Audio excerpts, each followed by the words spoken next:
Good afternoon. Thank you very much for joining this webinar with us today.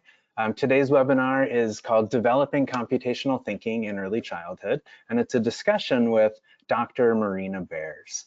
I'm very excited to be joined by Dr. Bers today, and I'm really looking forward to hearing what she has to say about computational thinking in children, supporting children's development with creative coding, and all of the research that she and her research group at Tufts University have been doing in this area.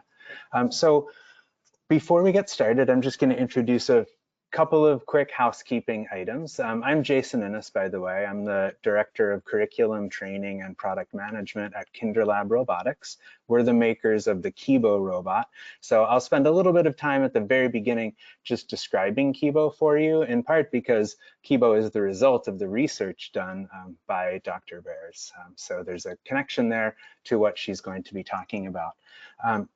In addition to the talk with Dr. Bers today, I'm going to just point out to you that we really welcome all of the questions that you may have for Dr. Bers. So I'll be asking Dr. Bers some questions and we'll hear about her research and her work. But if you have questions that you would like to pose, you can use the questions feature in the GoToMeeting user interface, and we'll make sure to have some time at the end of the session to pose those questions to Dr. Bers. So in addition to the questions, I just wanted to let you know that there's a handout available in the handouts feature of the webinar. You can download a paper that we've put together at KinderLab about using hands-on creative robotics, even in a time of kind of blended and distance learning. So at the end of the webinar, I'll talk a little bit about that resource and our perspective on distance learning at KinderLab. But now I'd like to welcome Dr. Bers. So Marina, I'll provide your sort of full bio when we get to the beginning of the discussion, but I just wanted to welcome you and thank you for joining us at this webinar. Great, it's wonderful to be here, Jason. Excellent. So Dr. Bers, of course, is the professor and chair of the Elliott Pearson Department of Child Study and Human Development at Tufts. She runs the DevTech research group at Tufts, and she's also the co-founder of our company, KinderLab Robotics. I'll provide a little bit of background about that, but before we move on to that, we would just like to sort of learn a little bit about all of you before we get going. So I'm going to bring a poll up in your GoToMeeting interface, just asking you to share a little bit about what your role is in early childhood education. What kind of brought you to this webinar? How do you work with children? So we'll spend just a couple of seconds with this poll up. Just let us know a little bit about your role. And once folks have had a chance to take a look at that and just click which one best describes your role, then I'll close it and we'll move on. So, all right, it looks like most people have responded, and we have a nice wide range of roles represented today. So I'm going to close the poll right now, and you all can see a little bit about yourself. So it looks like we have a mix of about half of the folks here are classroom teachers or specialists. We have a lot of people who represent different roles, different interests. So it's great to have such a wide range of educators and people interested in early childhood sort of technology research. So thank you very much for joining us for the webinar today. We hope that you'll find the discussion interesting. So just to give the final bit of background, KinderLab Robotics, we're the makers of Kibo, which is a robot kit designed for young children to engage with coding, computer science, engineering, and sort of creative self-expression with these tools. It's founded by two people, Mitch Rosenberg, who comes from the world of kind of industrial robotics, and then my guest, Professor Marina Bers. She and her research group at Tufts did all of the research that led to Kibo. So Kibo is a special sort of tool in a number of ways that tie into the themes that Dr. Bers will be talking about today. Kibo is entirely physical. So although children are engaging with coding and computer science, they're doing it without using any screen-based tools. So the children are engaged with physical manipulatives as they learn these concepts. It's also designed for arts integration in a fundamental way, allowing children to build onto the robot, to transform the robot, to use it to become a character or a participant in a story that they're telling. Kibo is able to achieve these things because of one of the breakthroughs that Dr. Bers and her research group achieved, which was finding ways to represent the abstract idea of coding, creating sequences, creating algorithms, to represent that abstract idea using tangible physical manipulatives. In this case, wooden blocks that are very familiar in an early childhood educational context. Children create sequences out of these blocks where each block represents one action for the robot to take. They use a built-in scanner to scan the blocks in sequence, and then the robot acts out the program that the child created. This way, the focus of the work is entirely based on the physical environment of the classroom and physical manipulatives that the children can work with.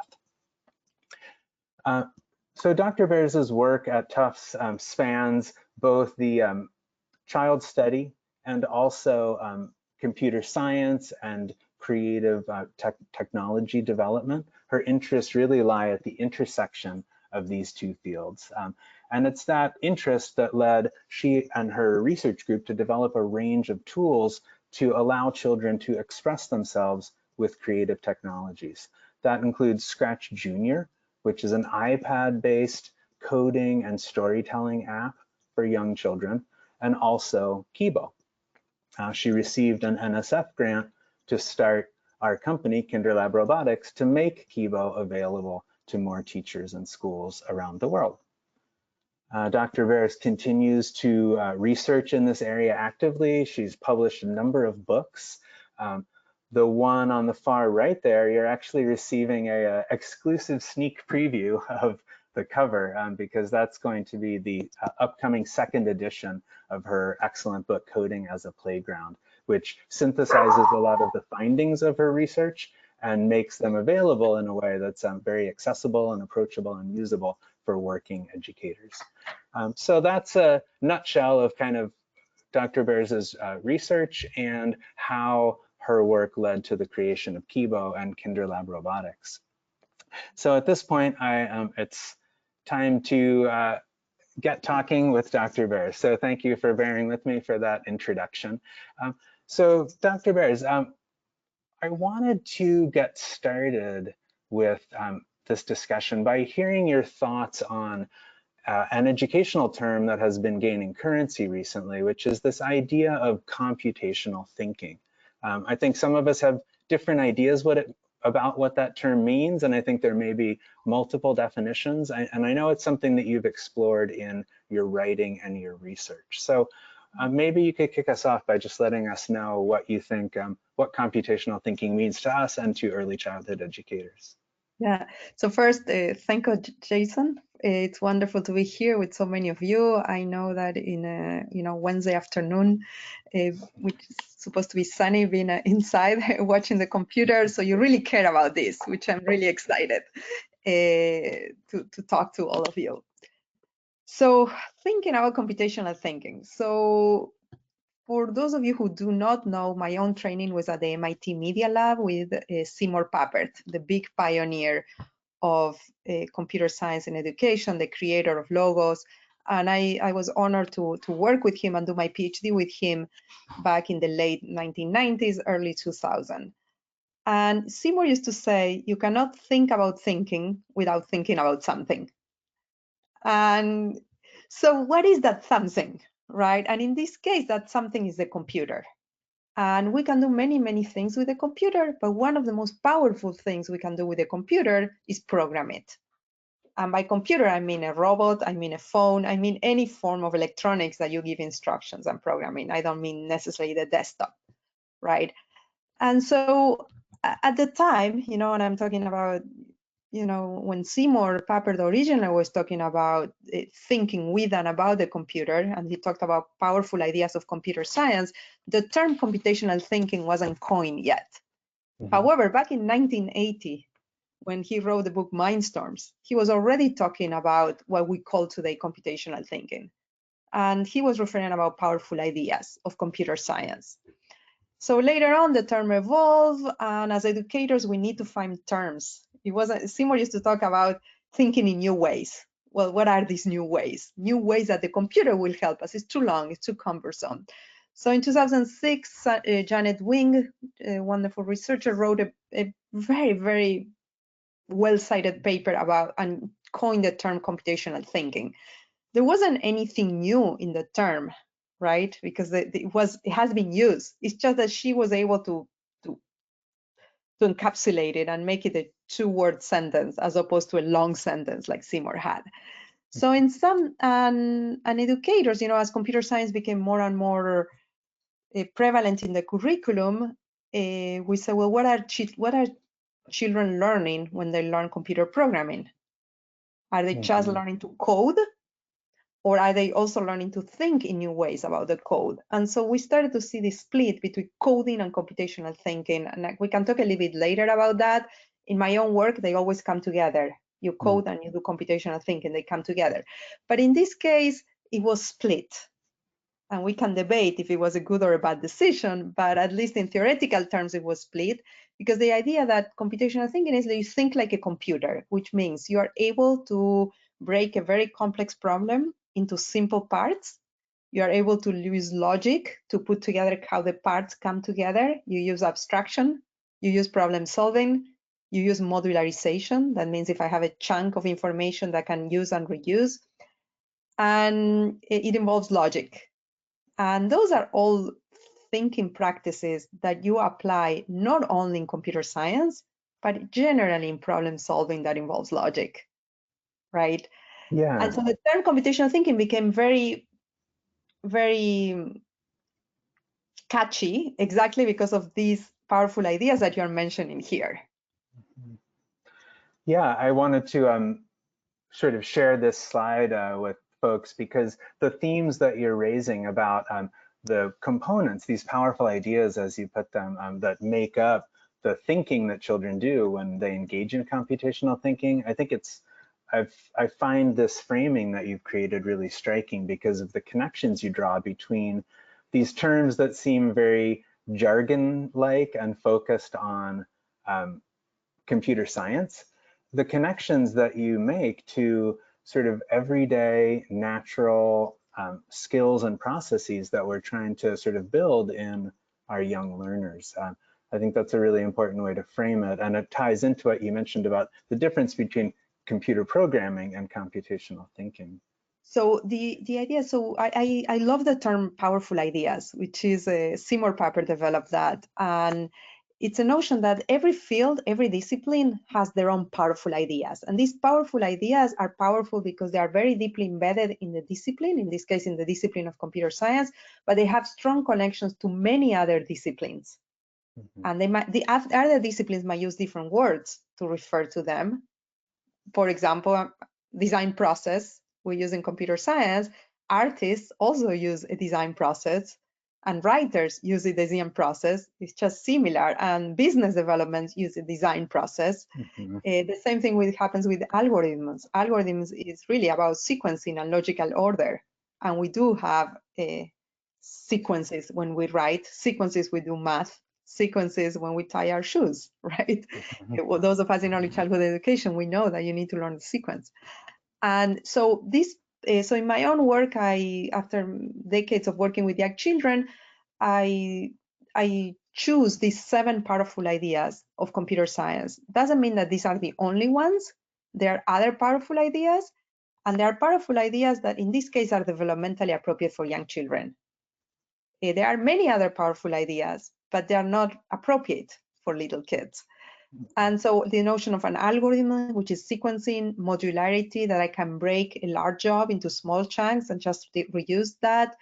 The idea of a constructor, control structure, patterns, cause and effect, consequences, representations, symbolic representations. So in your introduction, Jason, to Kibo, you show how the blocks, right? The blocks are actually, those are programming instructions, and they are represented by both text and by color and by graphics. So a child that doesn't know how to read or write can also look at it differently. We have the notion of hardware and software, which is a system.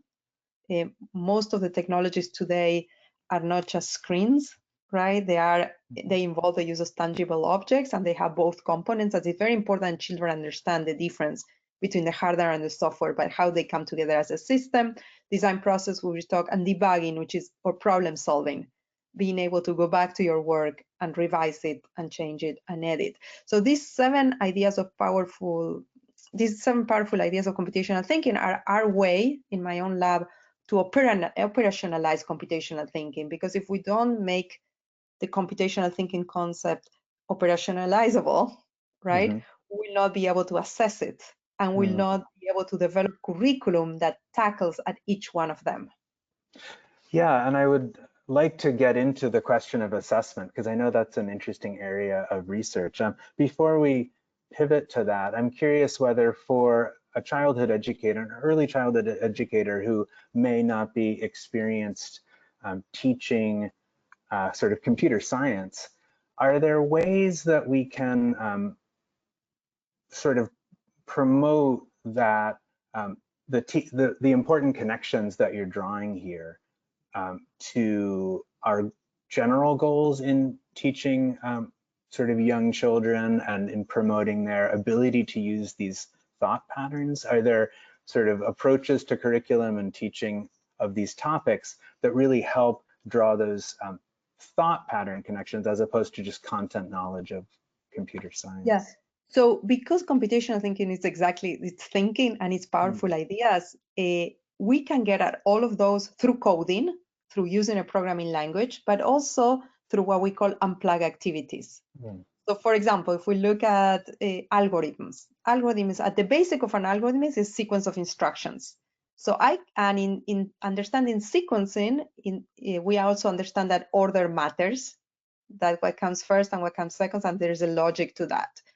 And for example, every time if you give a recipe for cooking or instructions for making a peanut butter and sandwich jelly, those are ways to do fun activities without involving coding, but willing get children to think about the sequence of events and what happens when the sequence is wrong. The same thing from modularity. I'll give you one of my favorite examples, especially now that young children are at home and they're eager to help out, and the parents, you want to get them to help. So the concept of modularity is very interesting. You can think of it as if you have the problem to set the table for, for when time comes to eat, for meals. So an approach that only looks at sequencing without modularity will be, you go to the kitchen, you grab a fork, you go back to the kitchen, you grab a spoon, you go back to the kitchen, you grab a plate. That takes a lot of time. It's inefficient. The concept of modularity comes when I'm able to create a sequence within a sequence that's most efficient. I can create a module. For example, I can create a module that's called place setting. And I know that every module will include a plate, a fork, a knife, and a cup. And I can then just tell the children, we have 8 people to eat today, bring 8 modules or place settings. And then this same module can be reused for lunch and dinner, right? And so this is a way to get at the concept of modularity. Structures, if you get into rhymes or, or a lot of poems or literature, we see every time there's a story, there's a control structure. If and then this happen. Representations, obviously, it's everywhere, and well, hardware and software design process we talk about, and debugging is problem solving. So these are, basically, computational thinking is found everywhere. And our job as adults is finding places where we can say to children, hey, how about this? How about that? And those are ways to reinforce computational thinking. However, computational thinking and coding is not the same thing, and we need to be very careful of not mixing and matching. Coding involves using your computational thinking to make something, to create something that you can share with others. And for that, you need to learn a language, a new language. In our own curriculum, we call it coding as another language, because when you code, you are using a syntax and a grammar, which in Kibo is very simple because it's just wooden blocks that have pegs that you fit and not fit. But your job as a coder is to put together the blocks or put together the whatever it is, if you're using C, your letters, your words, to create a sequence of commands and instructions to make something shareable with others. That doesn't happen in thinking. Thinking is thinking, right? Thinking is not doing. Coding is doing. Interesting. So that actually raises, I think, the next sort of question that you had touched on a moment ago, which is as we're looking, as we're concerned with sort of operationalizing these ideas, as you mentioned, to sort of make them visible in the classroom and part of our practice, that leads into the question of assessing these thinking skills. And I wonder, how do you think about assessing computational thinking as independent of kind of assessing content knowledge in computer science? Can you share any models for that? Yeah, so I think first in my own work and in the ideal work, they need to come together. Because as Seymour said, you need to think about thinking about something. And that something is computer programming. Of course, you can apply it to anything else.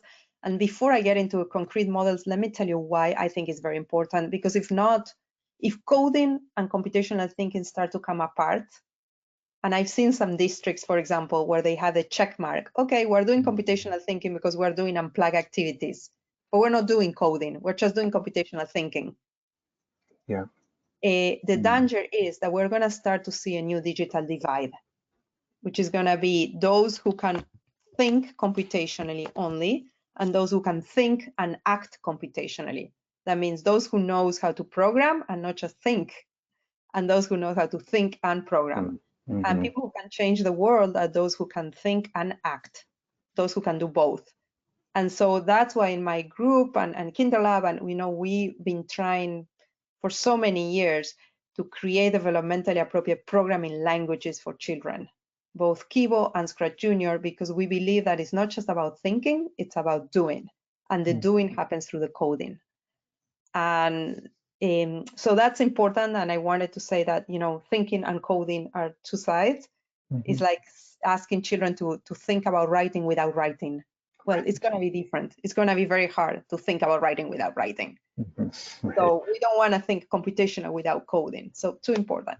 Now, how do we assess? So that's the million-dollar question, because first, for assessments to be developed, to be valid and reliable, there needs to be a long history of a concept and a term.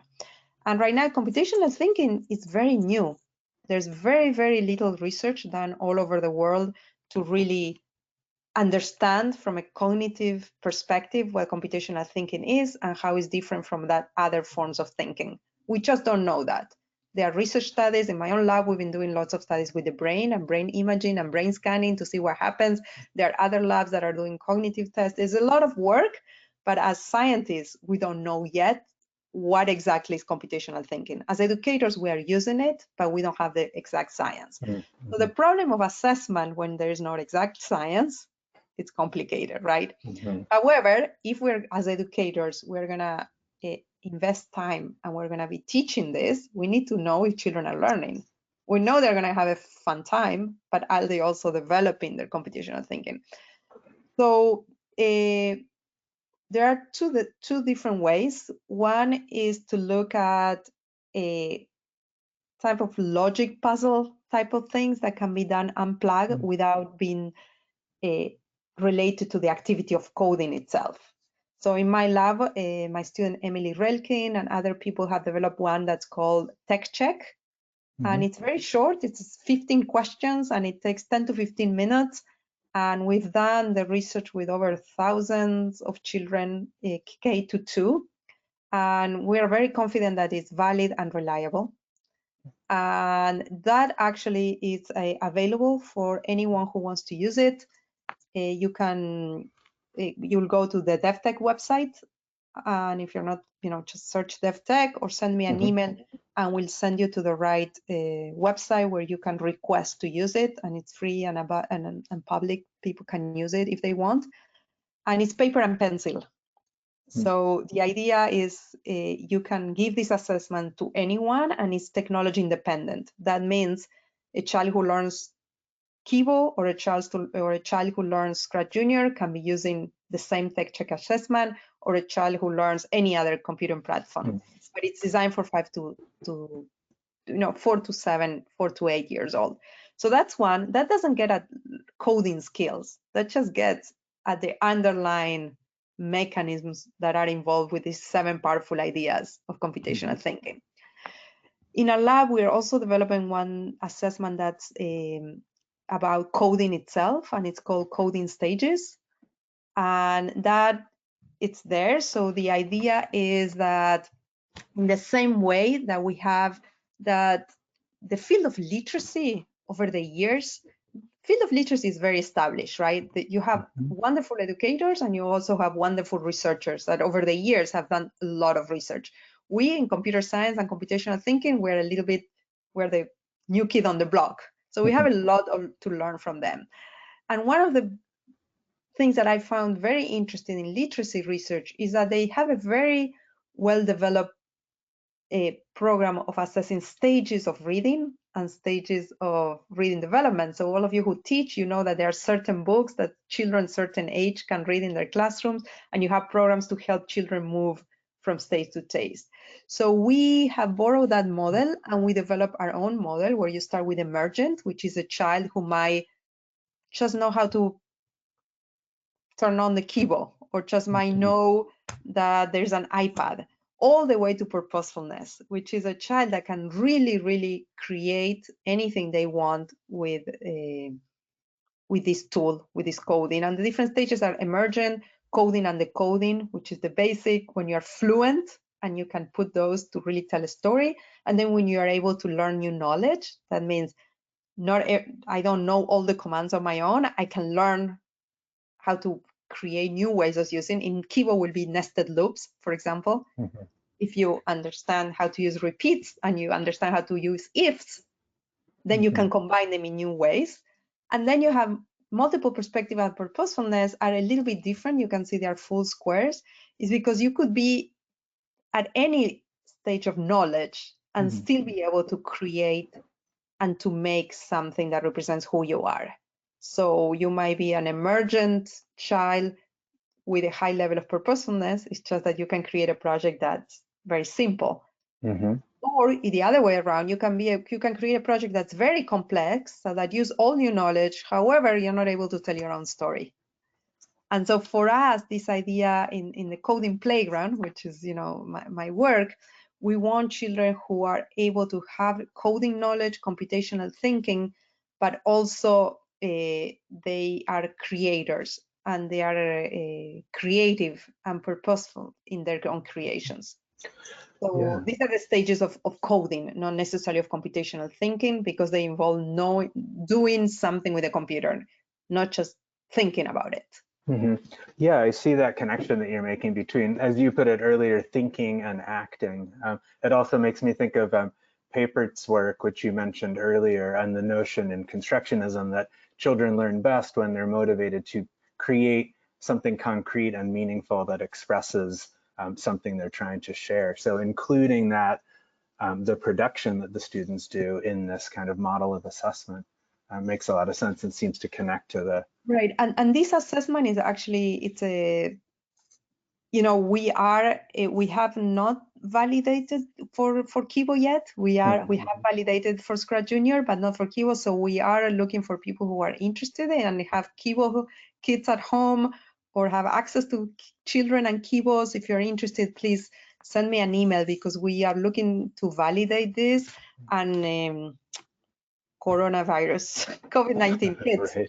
And so we were not able to validate, but we have papers and we have things written, but it's not as strong as a tech check in terms of a validated instrument. And again, it has, so this is it takes around 40 to 45 minutes, depending on the stage of the child, right? Well, if you have a child who's emergent, you'll be done in 10 minutes. So basically the assessment ends according to where the child's level is. And let me just make it clear that these stages are not linear in the sense that you have to move one, and sometimes you go back. Sometimes when you're about to learn something new, you go backwards and then but it gives us a general sense of where a child is, and it's mapped to curriculum. So this is, we're not claiming that these are Piagetian stages in the same way that all children universally will go through this. No, it's like more like writing and reading. If you are taught how to code, the curriculum is going to help guide you from someone who doesn't know anything or emergent all the way to create purpose when you create your own meaningful projects. Great, great. Well, that model will be really useful, I'm sure, going forward as schools look at ways to kind of incorporate coding into the curriculum and then assess the impact. And actually thinking of kind of curriculum integration, maybe we can shift the focus a little bit in the same way that you pointed out the connection to literacy, and in the same way that we can think about reading and the way reading and books that children may be interested in can be broadened out and explored in kind of a cross-curricular way. I know that a lot of your work has focused on seeing coding and creative work with computers in a similar light, that we can use them to explore a wide range of interests and allow children to kind of tell their own stories and express themselves. How does that translate into kind of the work of a classroom teacher, for example, who might be interested in bringing coding in, but wants to make sure it's connected in a authentic way to the work that the students are doing and interested in?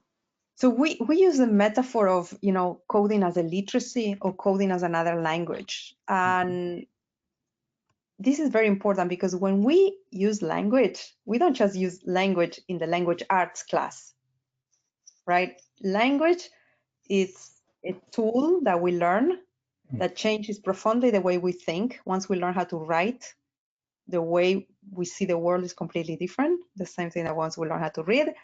But we use our reading and writing for anything, for learning anything you want. And so we see coding similarly. Coding is another language. It's a language that once you know how to use it, you can use it to learn new things. So you can use it to improve your own coding skills, like you can learn to write better, but probably you're going to be using it to learn any other thing. So we believe that the most powerful curriculum, especially at this young age, is curriculum that integrates computational thinking, coding, and computer science powerful ideas into other curriculum units. As children get older and they become in high school, there is room for just specific knowledge about computer science. But in the early years, we really want to integrate. And so in our lab, and I know that Kinder Lab as well has done it, is you think whatever topic you want to teach, we'll show you how you can integrate coding. Because it's a true literacy and you can make it work. And when I work with teachers who are not sure how to start, I usually say, forget about computational thinking, forget about coding. Think about the best unit that you think you teach. What are you most passionate about?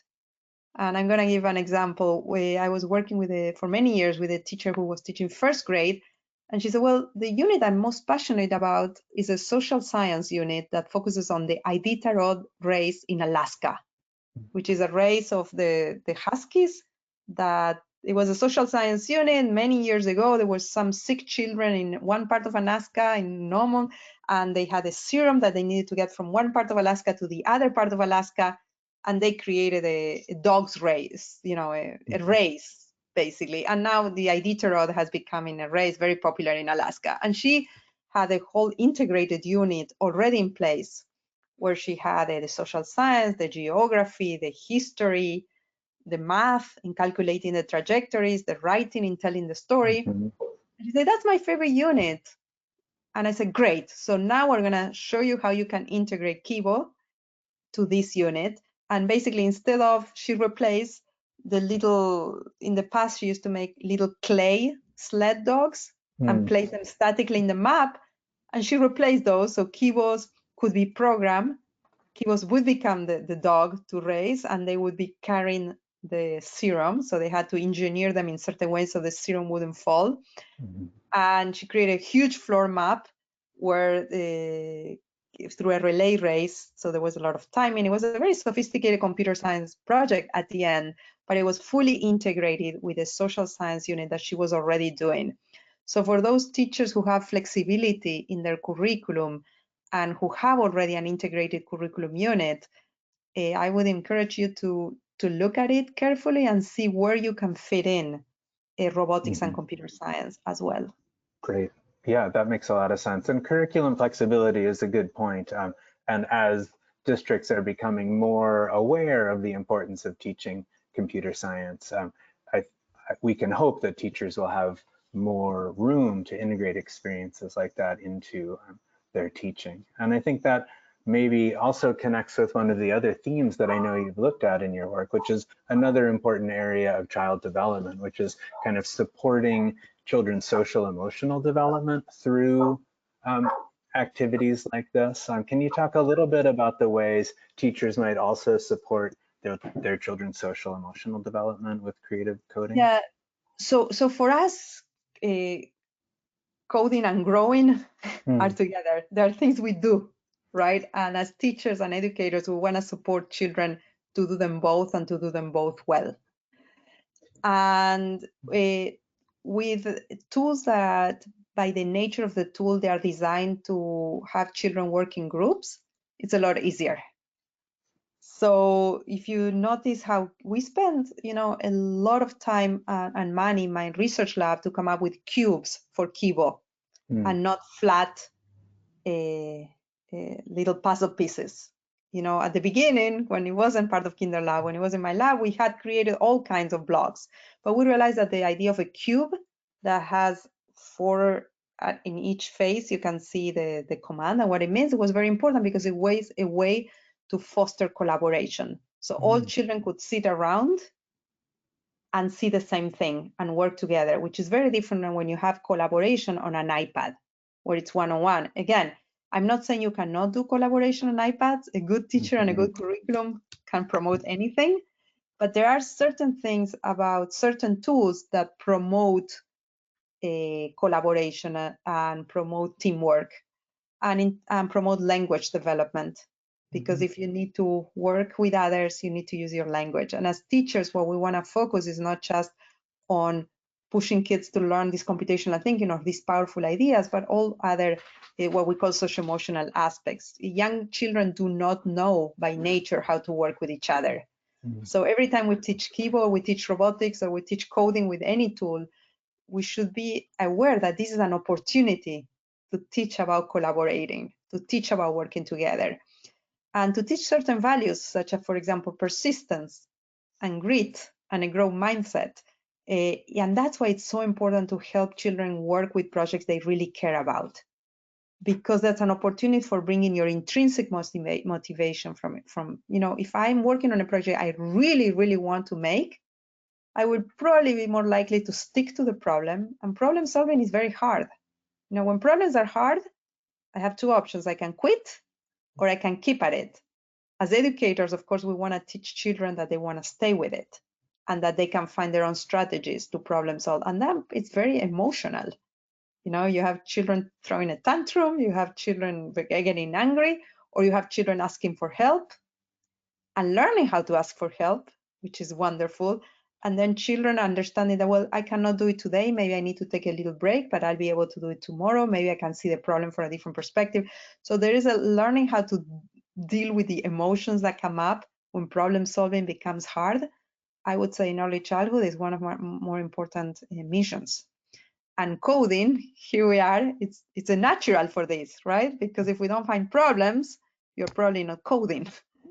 So actually, I'm working right now on a new book that it will not be out until 2021, but it's all about how to go beyond coding to really focus on teaching values and Great. character trends through the coding activity. Mm-hmm. So my one message for educators should be, this should not be an afterthought. It's not.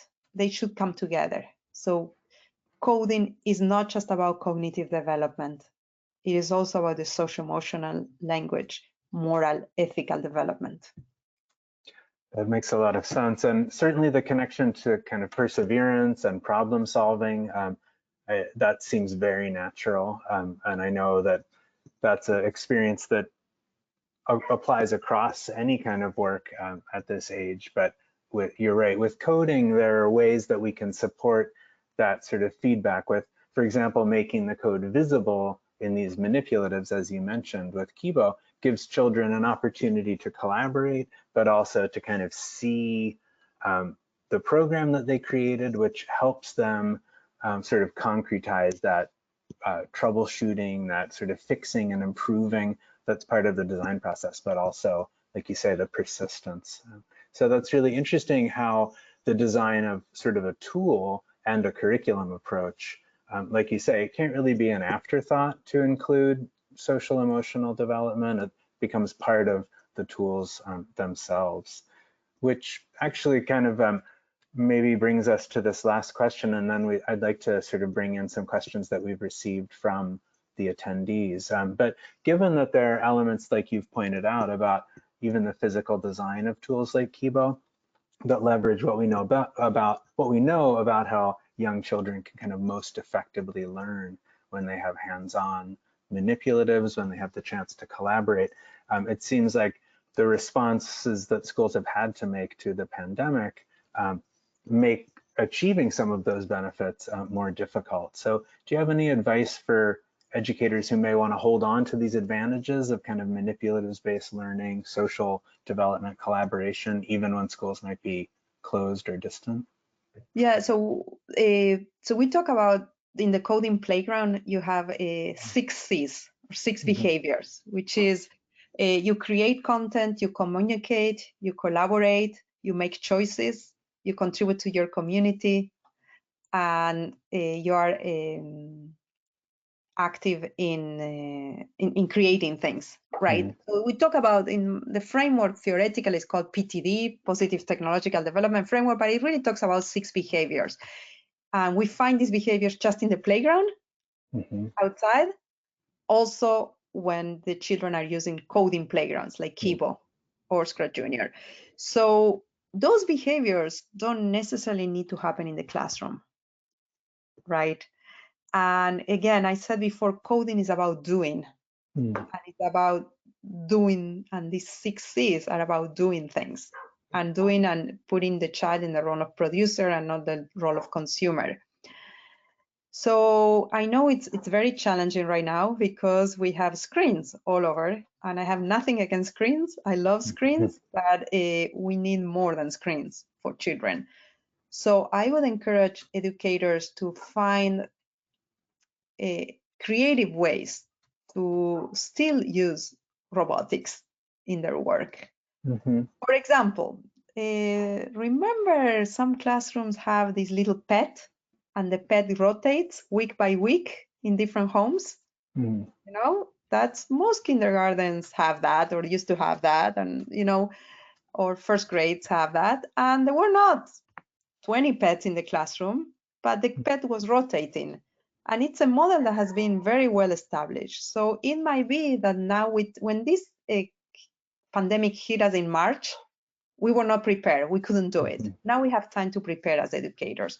So it might be that we prepare a couple of Kibo kits that we already had in the classroom with instructions of how to be mailed from home to home. And each family, when they finish using, they need to disinfect when a family receives.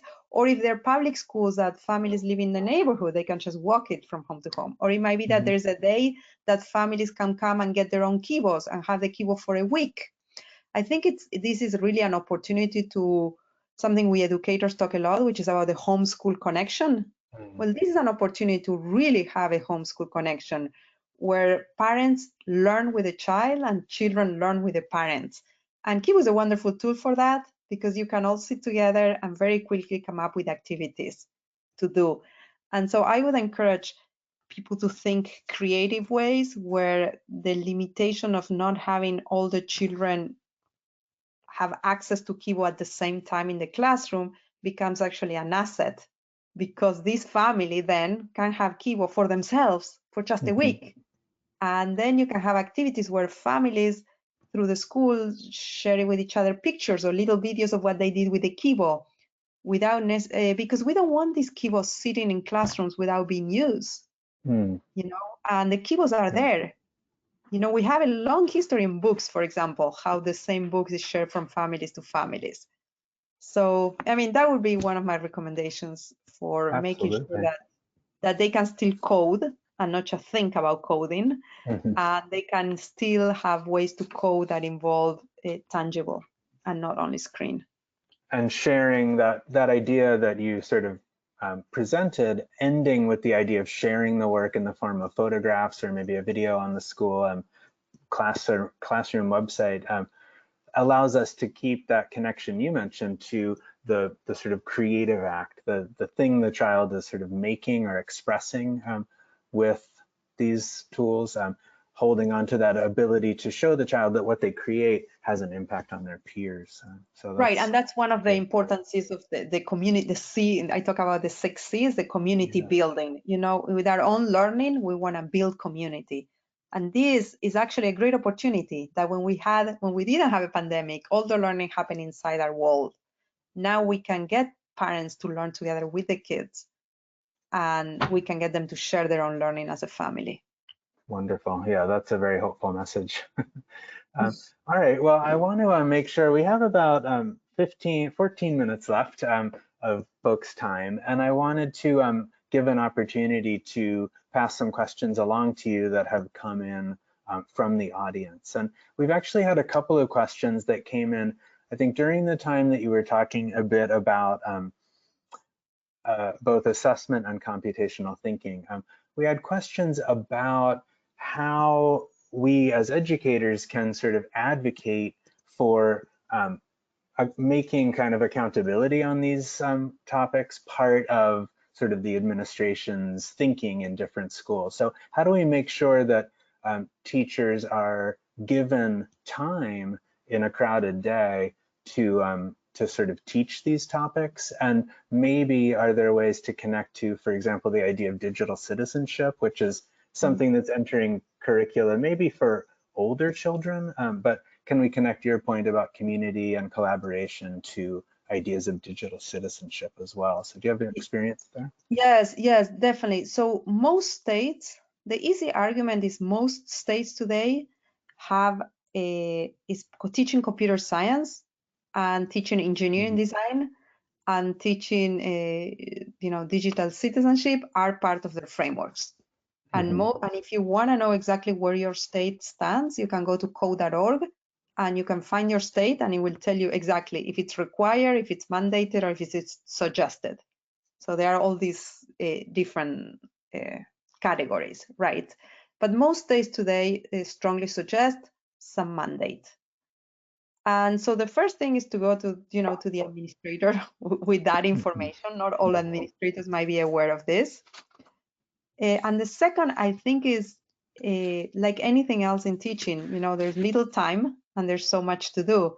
That's why integrated curriculum comes handy and it's important. And I think the biggest argument is the one with literacy. If we don't spend time teaching reading and writing, we are creating a generation of illiterate people. And in the US, the levels are not so high as in other countries. However, there's still illiteracy. And then we have to remediate later on. We want to learn what happened in the literacy movement and avoid that, because we do know for sure that when these children grow up, they are going to need to get into a workforce that requires them to learn coding skills. However, that's not the reason why we want to teach them in kindergarten. We want to teach them in kindergarten because we believe that as a literacy, it's a new way of thinking, a new way of expression. But if we don't start in early childhood, there's going to be a huge gap. There's going to be a divide. They're going to have stereotypes. Unfortunately, the girls and the minorities are going to be left behind, right? The research shows that. So it's really important that we start in early childhood. It's not a matter of, I find that it's about having a civic voice. because those who know how to think and act digitally are the ones that are going to be able to read the news and understand why it's worrisome that some companies have or not have certain algorithms on. And they're also going to be able to get certain kinds of jobs and not others.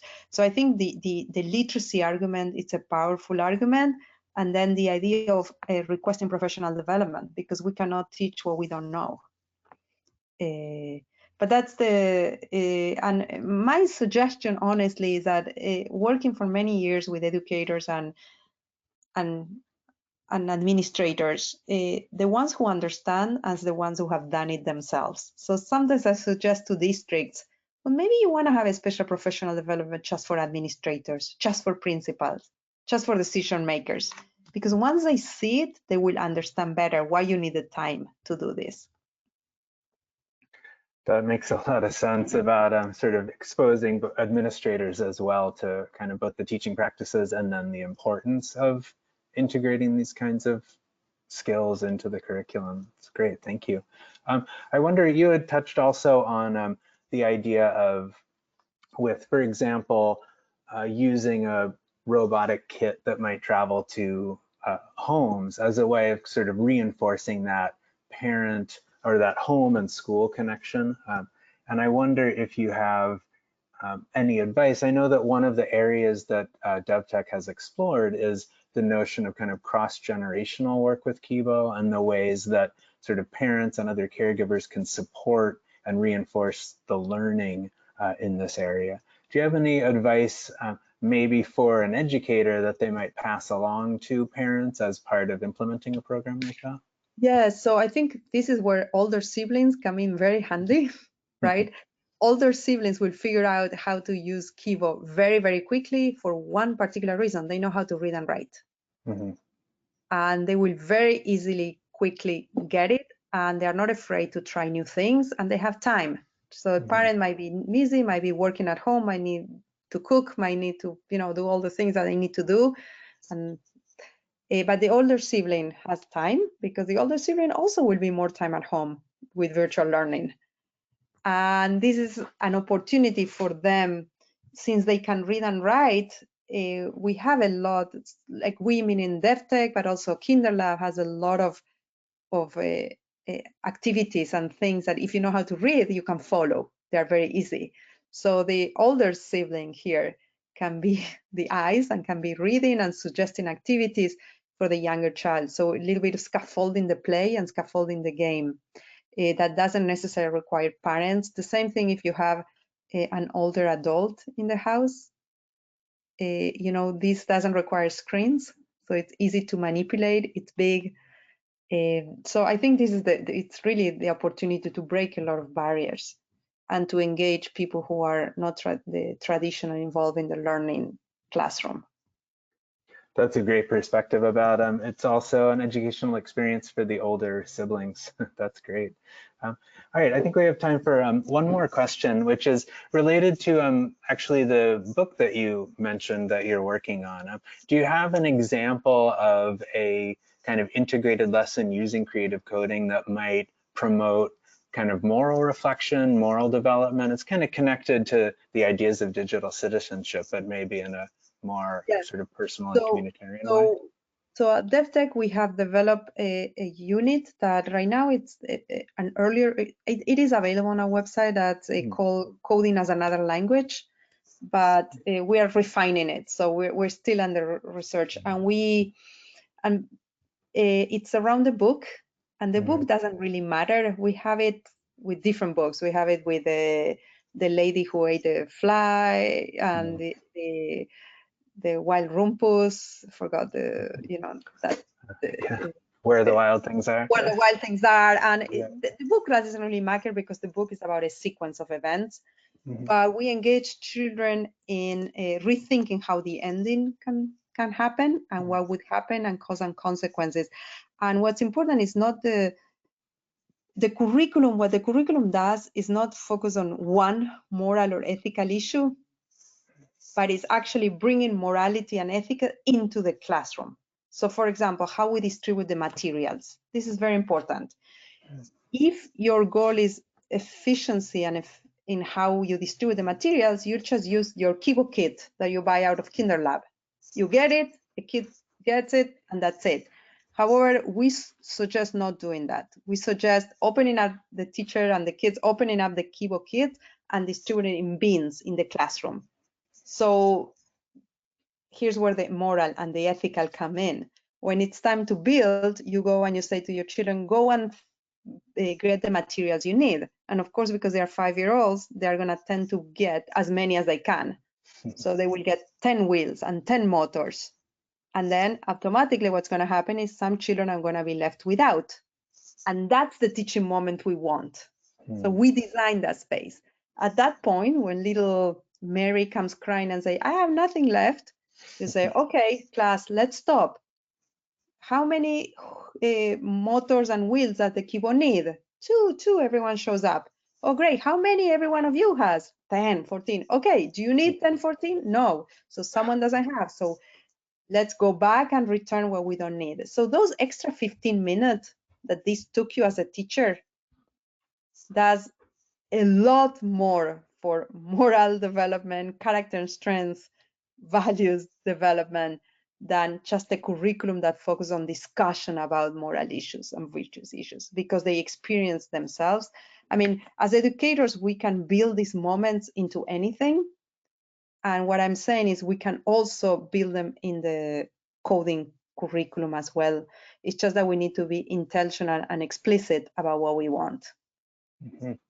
Yeah, that's a wonderful example. And it does connect to age-appropriate sort of standards around digital citizenship. You know, we may not be addressing things like password security or, you know, social media in kindergarten, but we can get children to think about, you know, how we're going to use limited resources together, how we're going to share access to these materials. Well, so there's something that there's, Jason, sorry to interrupt, but there's another one that connects. So one of the important values we work with in this, what we call a palette of virtues, in my new book I talk about, is honesty, right? And the honesty in the coding class, in particular in early childhood, comes in different ways. One is, well, my keyboard is not working. I can pretend it's working, but it's not working. So it's the honesty of, you know, with ourselves, and then the honesty with others, that someone helped me, or someone did help me. And that comes very, you know, with honesty in terms of fake news and opinions. You know, it comes, there's so much right now about that in terms of what is honesty and what honesty is. So we can easily connect to many things. Absolutely, absolutely. Well, I think we're running right up against the hour. I want to take a minute to thank everyone who joined us for this webinar. It's really wonderful to be with you, Dr. Bers, and to hear all of your perspectives based on the research that you've done in these areas about how we can use tools like Kibo, Scratch Junior, and other creative technology tools to achieve all of these important educational goals.